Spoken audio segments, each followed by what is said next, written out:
오래전 고요한 조선의 한 마을에 지조 높은 선비가 살고 있었습니다. 그는 묵향 가득한 서재에서 학문을 벗삼아 오직 바른 길만을 걷고자 애썼지요. 그에게는 평생을 함께한 오랜 벗이 하나 있었습니다. 바로 낡았지만 깊은 빛을 머금은 벼루였습니다. 선비는 벼루의 먹을 갈며 사색에 잠겼고 그 먹물로 세상의 이치를 탐구했습니다. 벼루는 단순한 도구가 아니었습니다. 선비의 올곧은 정신과 고결한 삶이 고스란히 담긴 살아있는 증거이자 벗이었습니다. 선비의 이름은 김선비. 그는 가난한 백성들의 아픔을 외면하지 않았고 불의와는 결코 타협하지 않았습니다.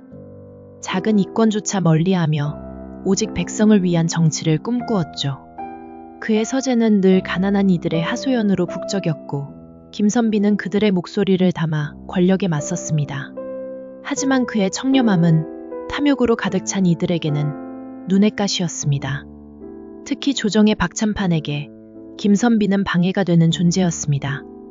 박참판은 온갖 부정부패로 자신의 배를 불리고 있었고 김선비의 존재는 그의 탐욕스러운 계획의 걸림돌이었죠.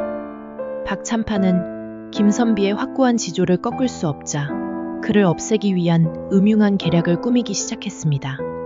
그는 김선비가 가장 소중히 여기는 것이 무엇인지 파악했고 그것을 이용해 그를 파멸시키려 했습니다.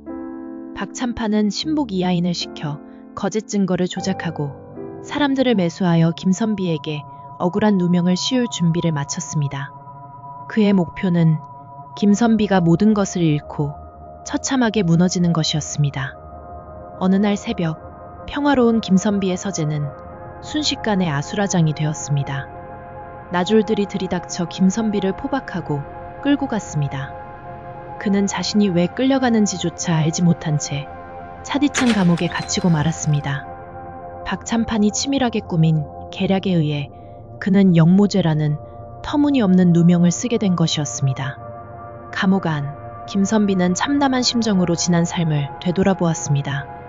그의 눈앞에는 늘 그의 곁을 지켰던 벼루가 아른거렸습니다. 벼루를 어루만지며 세상의 바른 길을 고민했던 시간들이 주마등처럼 스쳐 지나갔습니다. 그는 차가운 감옥 바닥에 쓰러져 마지막 숨을 몰아쉬었습니다. 찢긴 옷, 피멍이 든 몸보다 그를 더욱 고통스럽게 한 것은 자신의 억울함이었습니다. 그는 마지막까지 벼루를 떠올리며 피 맺힌 한을 삼켰습니다. 나의 벗, 나의 벼루여, 이 더러운 세상, 끝까지 너와 함께 학문을 탐하고 싶었거늘 나의 이 한을 어찌 풀 것인가. 그의 손은 마지막까지 허공을 향해 뻗어져 있었고 그렇게 김선비는 세상을 떠났습니다. 그가 세상을 떠난 뒤 벼루에는 알 수 없는 일들이 일어나기 시작했습니다. 박참판의 명으로 김선비의 서재 물품들이 모두 그의 집으로 옮겨졌고 벼루 역시 탐욕스러운 자의 손에 들어갔습니다. 벼루는 김선비의 원한을 고스란히 담고 있었습니다. 밤이 깊어지면 벼루에서 옅은 붉은 기운이 피어오르기 시작했고 그 기운은 점점 짙어져 방 안을 가득 채웠습니다.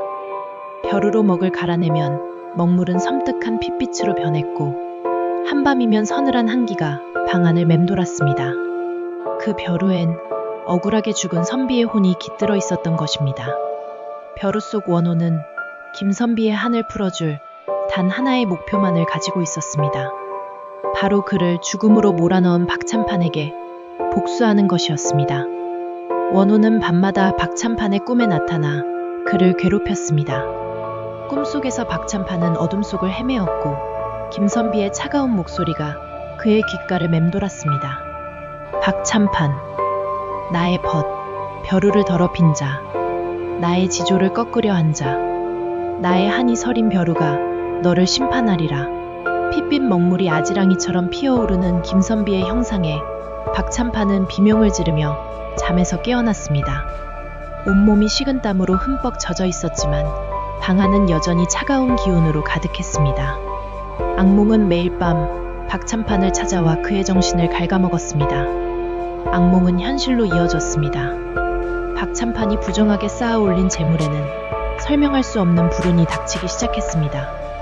창고에 쌓아둔 값비싼 비단은 원인을 알 수 없이 불타올랐고 어렵게 구한 귀한 곡식들은 쥐떼에 의해 훼손되거나 썩어버렸습니다. 금고에 보관하던 재물이 사라지거나 중요한 계약이 아무 이유 없이 파기되는 등 온갖 불행이 그의 주변을 맴돌았습니다. 박찬판은 자신의 주변에서 벌어지는 기이한 일들에 점점 광기에 휩싸였습니다. 그는 김선비의 원혼이 자신을 저주하고 있음을 직감했습니다. 하지만 자신의 죄를 인정하기는커녕 더욱 악착같이 재물을 모으고 권력을 휘둘렀습니다. 하지만 그럴수록 원혼의 저주는 더욱 강력해졌습니다. 박찬판에게 닥친 불운과 이상, 현상들은 점차 주변 사람들에게도 알려지기 시작했습니다. 사람들은 박찬판의 집에서 흘러나오는 섬뜩한 소문과 그가 시름시름 알아가는 모습을 보며 수군거렸습니다. 때마침 김선비의 억울한 죽음을 의심하던 몇몇 사람들이 비밀리에 그의 사건을 재조사하기 시작했습니다.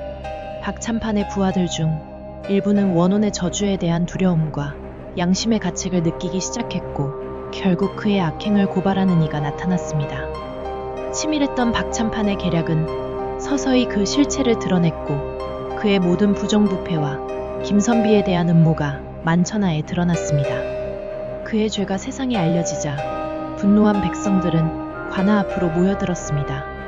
박찬판은 초췌하고 병색이 완연한 모습으로 백성들 앞에 끌려 나왔습니다. 그는 자신에게 닥친 처참한 현실을 믿을 수 없다는 듯 허공을 응시했습니다. 백성들은 그를 향해 돌을 던지고 욕설을 퍼부었습니다. 그들의 눈에는 억울하게 죽은 김선비에 대한 애도와 박찬판에 대한 분노가 가득했습니다. 결국 박찬판은 자신이 쌓아올린 탐욕의 탑 위에서 비참한 최후를 맞이했습니다. 모든 탐욕은 결국 파멸을 불러온다는 것을 그의 삶이 여실히 증명한 순간이었습니다. 박찬판이 응징되고 그의 죄가 세상에 밝혀지자 벼루 속에 깃들어 있던 김선비의 원혼은 비로소 긴 한을 내려놓았습니다. 벼루에서 피어오르던 붉은 기운은 사라지고 먹물은 다시 맑고 검은 빛을 되찾았습니다. 서늘했던 한기도 온화한 기운으로 바뀌었습니다. 원혼은 조용히 잠들 수 있었습니다. 벼루는 다시 평온해졌지만 그 안에는 김선비의 지조와 정의가 영원히 스며들어 있었습니다. 묵향은 사라졌지만 그 벼루는 김선비의 고결한 정신을 기억하는 영원한 상징으로 남았습니다.